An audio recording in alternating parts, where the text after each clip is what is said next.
Obviamente, para sair de onde eu comecei até onde estou, precisou haver muita pressão, muita luta e superação. Então vamos orar. Pai, eu oro para que, já que não tenho nenhum plano sobre o que vai sair da minha boca, porque você disse em sua palavra para abrirmos a boca e você a encherá. Então, vou me mover aqui e tentar andar sobre as águas e abrir a minha boca confiando em Ti para enchê-la e trazer à tona o que as pessoas precisam ouvir. Minha história é longa para ser contada numa hora, mas eu confio em Ti para trazer as partes que mais ajudarão as pessoas. Eu oro para que, quando terminarmos aqui hoje, todos entendam que não há nada que não possam superar se eles realmente permitirem que você os conduza e também os guie. Em nome de Jesus. Amém.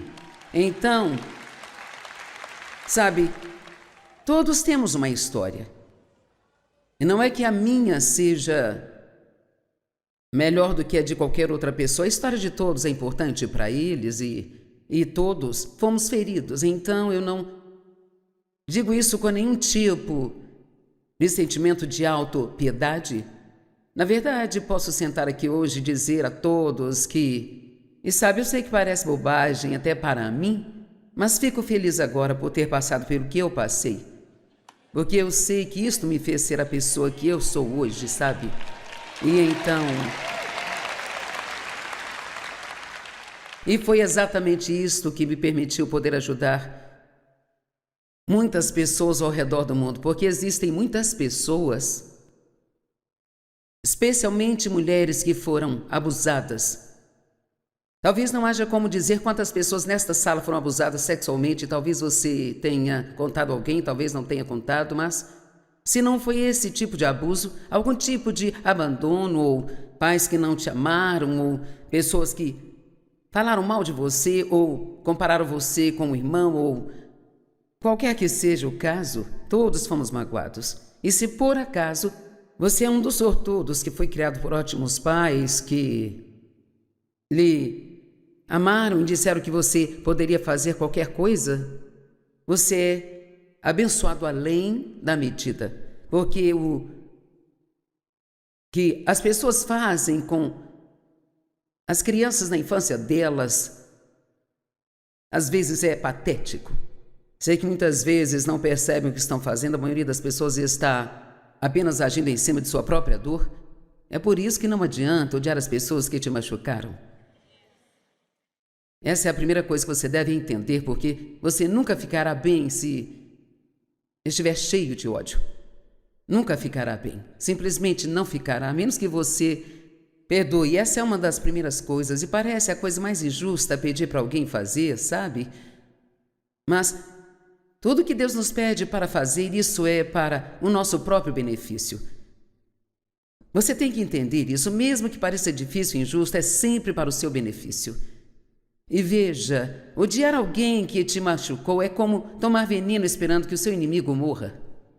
É como se você realmente envenenasse a si mesmo. Então, eu gostaria de dividir isso em duas partes, um pouco sobre o abuso, mas depois quero falar sobre os primeiros dias do ministério e das coisas que tivemos que superar para sair de onde começamos até onde estamos. Porque veja, Dave e eu não tínhamos ideia do que estávamos fazendo. Nenhuma ideia. Não é como se Deus tivesse chamado duas pessoas qualificadas. Então, não tente usar a desculpa, eu não sou qualificado, porque me parece que Ele não chama pessoas qualificadas. Ele só chama as pessoas que estão disponíveis e são bobas o suficiente para sair. E está disposto a ser tolo por Cristo, sabe? Agora veja, honestamente, eu realmente não sabia o que estava fazendo. Eu quase fui reprovada em inglês na escola.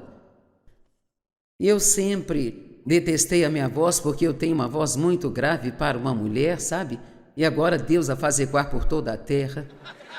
E sabe, Ele tem bastante senso de humor, se você pensar a respeito. E assim, eu nasci em 1943, no meio da Segunda Guerra Mundial, e meu pai foi enviado para o campo de treinamento no dia em que eu nasci.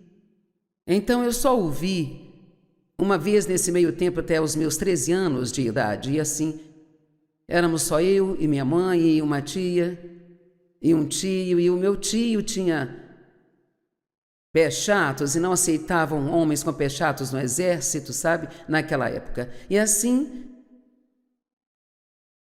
sabe, a minha lembrança mais antiga é de ter medo do meu pai. Eu sempre tive.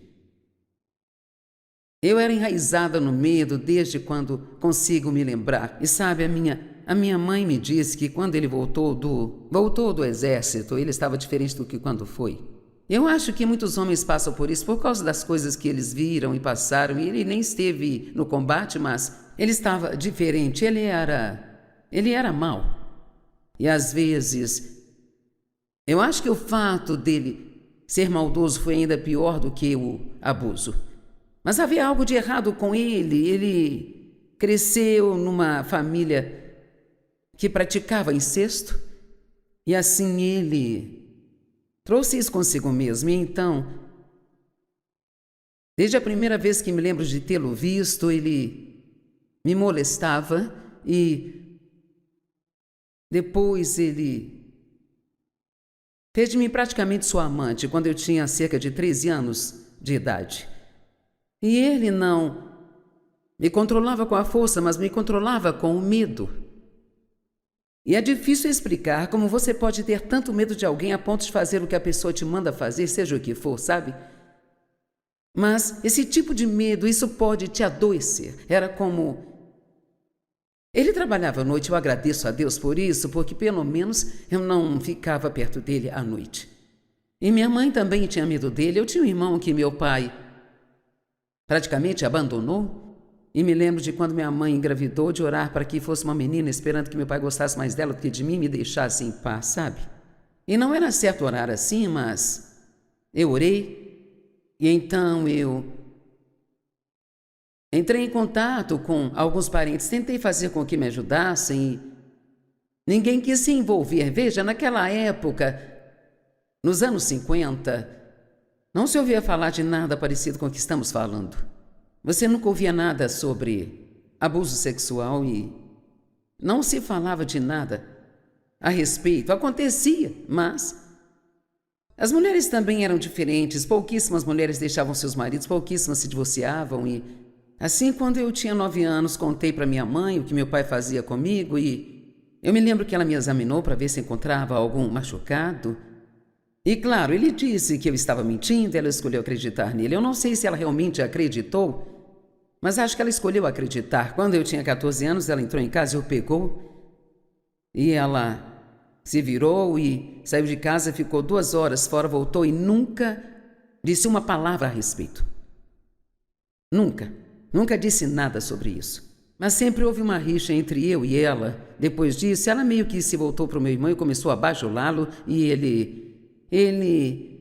coitado, ele nunca teve um pai e quando ele tinha 17 anos, ele foi para as Forças Armadas, o enviaram para o Vietnã e para encurtar a história, ele se viciou em drogas quando estava lá naquelas selvas e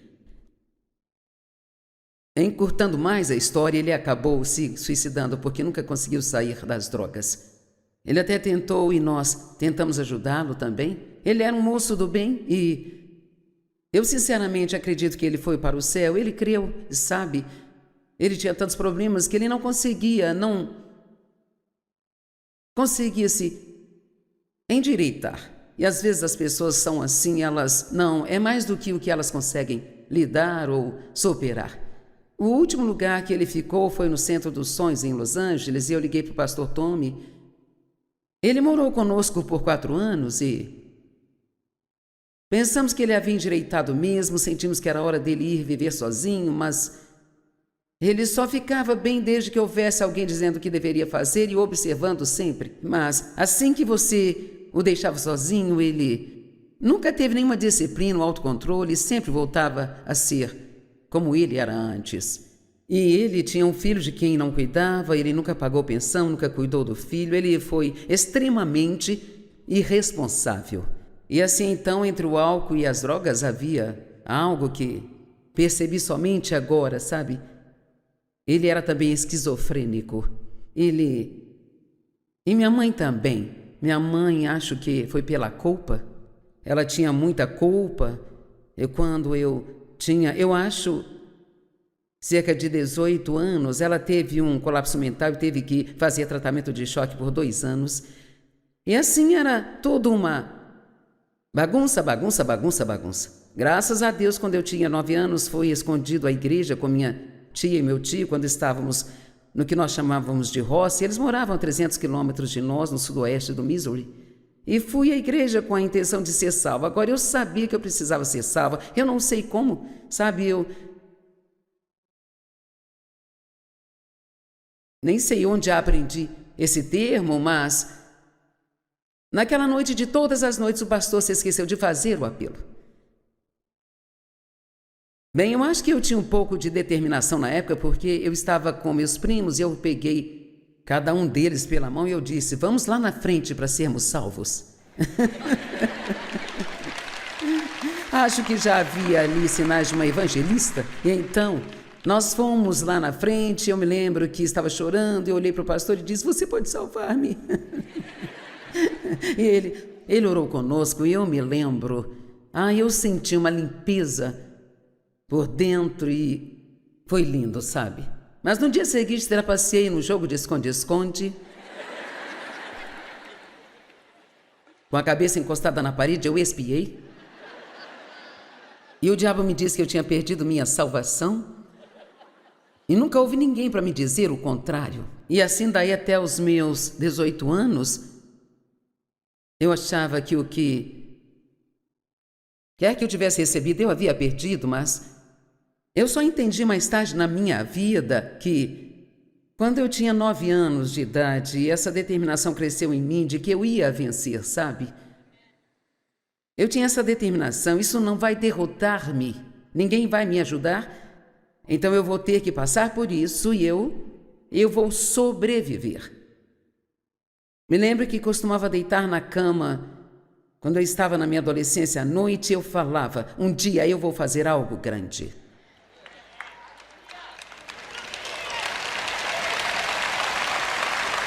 Agora, não sei se era só o destino falando ou se era só a minha cabeça dura, mas meu pai sempre me disse que eu nunca seria nada. E assim eu estava determinada de que eu iria fazer algo com a minha vida.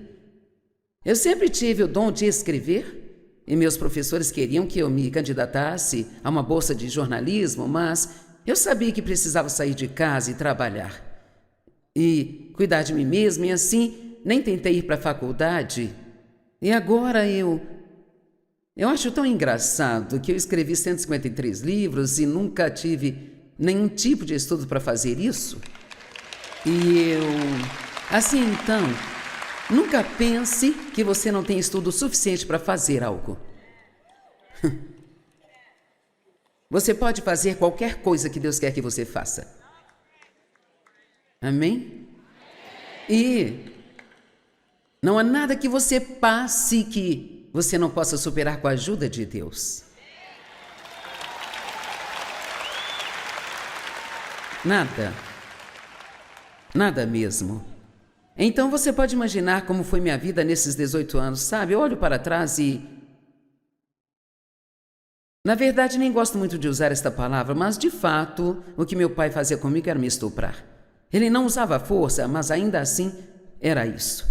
E imagino que tenha sido umas 200 vezes, sabe, durante esses 18 anos. Então eu cresci muito solitária. Ele era tão problemático que eu não conseguia nem levar minhas amigas em casa porque ele ia atrás delas. E ele não me deixava fazer nada, ir a lugar algum. Eu não podia ter amigos, então todos os meus primeiros 18 anos foram sobre eu vou sobreviver, eu vou sair daqui. E ele trabalhava à noite. Assim que terminei o colégio, arrumei minhas coisas em 2 ou 3 caixinhas e aluguei um apartamento mobiliado, sabe? E fui embora. Eu achava que eu tinha me livrado do meu problema. Sabe, eu não percebia que eu o carregava na minha alma. Eu realmente não entendia que eu tinha um problema, sabe? E esse é o primeiro problema quando você tem um problema e não percebe que tem um problema. Porque o que você faz é colocar a culpa em todo mundo. Amém? E então eu achava que ninguém iria me querer porque eu tinha sido abusada. Então me casei com o primeiro cara que demonstrou algum interesse por mim. E eu tinha 18 anos, ele 19. Ele tinha mais problemas do que eu, se é que isso fosse possível. E as pessoas problemáticas geralmente se casam com outras pessoas problemáticas e trazem problemas umas para as outras. E depois, se elas têm filhos, trazem problemas para as crianças. Mas, na primeira vez que engravidei e tive um aborto espontâneo, então meu filho mais velho, que eu chamei de Dave, foi o resultado desse casamento.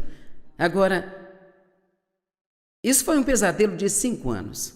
Sabe, ele simplesmente era Ele não trabalhava, ele vendia carros usados, mas na maioria das vezes não trabalhava. E ele era um ladrão fajuto. E logo depois do divórcio ele acabou indo para a prisão por passar cheques sem fundo e... Quando eu tinha 18 anos, ele me levou para Albuquerque. Naquele tempo eles pagavam para levar carros para vários estados. E assim, dirigimos um carro para Albuquerque, ele foi pago e ficamos lá algumas semanas. E um dia ele simplesmente não voltou para casa e eu fui abandonada em Albuquerque. Eu não tinha carro, consegui um emprego e ia a pé para o trabalho, mas não conseguia dinheiro suficiente. Encontrei alguém em St. Louis, o irmão de uma conhecida. Ele me mandou o dinheiro para uma passagem de volta para casa. E ele fez a mesma coisa comigo de novo em Oakland, Califórnia.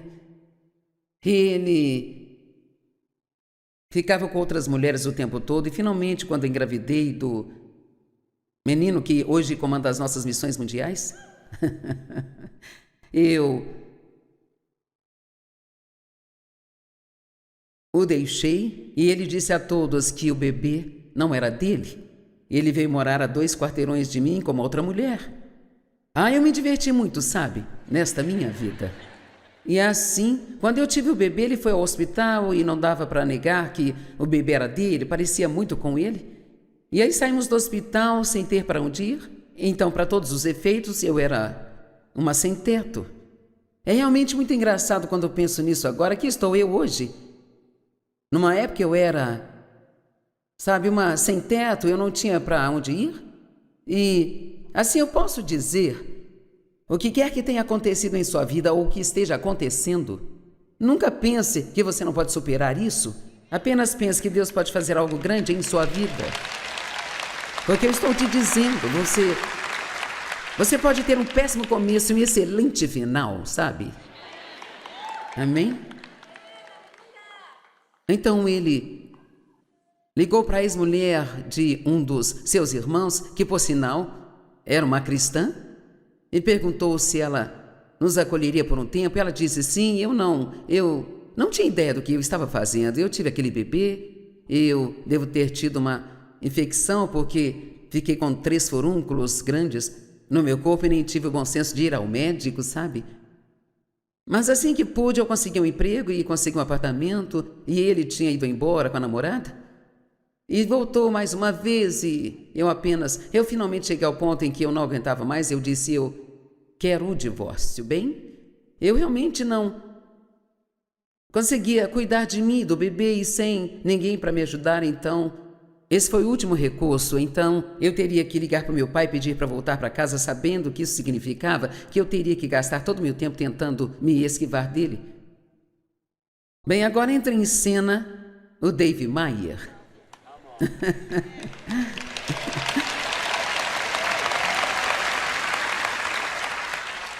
E minha mãe e meu pai moravam numa casa geminada. Você já deve ter visto uma. Isto costumava ser muito popular. Você comprava uma casa, mas era uma moradia para 2 famílias, e eles moravam na cidade. Era uma moradia em cima e outra embaixo, e eles alugaram um andar de cima, e o rapaz que morava no andar de cima, trabalhava com o Dave, e Dave foi buscá-lo numa noite para ir a algum lugar, e eu estava na frente lavando o carro da minha mãe. Eu usava shorts curtos, e ele achou que eu era bonita, e então ele resolveu flertar comigo. Bem, eu não gostava de homens, não confiava neles, eu era um gato escaldado, e ele disse: quando terminar de lavar esse carro, você pode lavar o meu? Eu disse: amigo, se você quer seu carro lavado, lave você mesmo.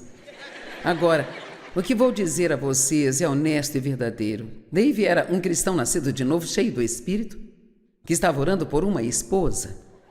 Ele disse a Deus que estava pronto para se casar, e ele orou dizendo que seja com alguém que precise de ajuda.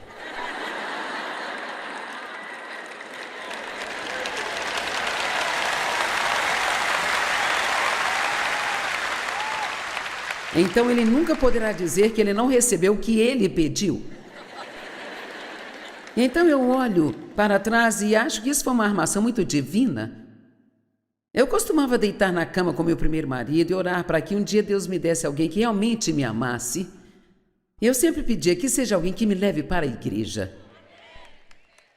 Eu queria ir para a igreja, queria servir a Deus, mas não sabia fazê-lo por mim mesma. E eu sempre orei desde os 9 anos de idade. Eu orava e, sabe, eu orava para que Deus me tirasse daquela situação e Ele não tirou, mas me guiou através disso. Às vezes oramos para que Deus nos tire das coisas, Ele não tira e não entendemos. E você pode me perguntar: eu tenho que entender que Deus não livra uma garotinha de uma situação como aquela? E não, eu não entendo, mas tudo cooperou para o bem. E Deus tem razões para as coisas que nós não entendemos, e tudo que eu sei é que não há nada em sua vida que será desperdiçado, nenhuma quantidade de dor, nenhuma quantidade de injustiça será desperdiçada. Se você entregar isso a Deus, Ele vai fazer algo lindo com isso. Amém? Então, Dave disse que o que ele sentiu dentro dele na hora que eu disse aquilo foi: essa é a garota para mim. Então aquilo tinha que ser de Deus, ou então ele era louco, um dos dois. E eu acho que era de Deus, porque estamos há 56 anos na estrada e ainda estamos juntos. Amém?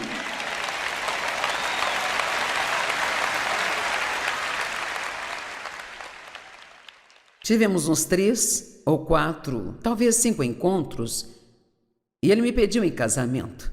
E na noite em que ele me pediu em casamento, eu fiquei tentando chegar em casa porque eu queria chegar antes do meu pai. Ele sempre saía e ficava bêbado no sábado à noite, então eu gostava de fingir que já estava dormindo quando ele chegasse em casa. E Dave repetindo: eu tenho algo para te dizer, eu quero falar com você. Bem, eu achava que ele iria terminar comigo, porque eu sempre olhava para o lado negativo de tudo, sabe? Eu sempre esperava o pior, porque era tudo que eu tinha recebido, e talvez alguns aqui ainda estejam agindo assim. E você ainda está esperando pelo pior, porque foi o que sempre teve. Bem, eu estou te pedindo que você faça um novo começo e comece a acreditar que algo de bom vai acontecer com você a qualquer momento. Vocês vão fazer isso? Eu quero encorajá-los a dizer todas as manhãs: algo de bom vai acontecer comigo hoje. Não porque você é bom, mas porque Deus é bom. Amém? Algo de bom vai acontecer comigo hoje. Amém? E assim nós nos casamos. Eu não tinha a menor ideia do que estava fazendo, eu nem sabia o que era o amor. Eu tinha um bebê de quase 1 ano, estávamos casados há 3 semanas e Dave olhou para mim e disse: o que há de errado com você? Eu era muito negativa, ele dizia: por que você é tão negativa? Eu dizia: bem, se você não espera que nada de bom aconteça, então não ficará desapontado se não acontecer. Então, nunca me diga que você não consegue superar a negatividade, porque eu não conseguia ter 2 pensamentos positivos sem que meu cérebro tivesse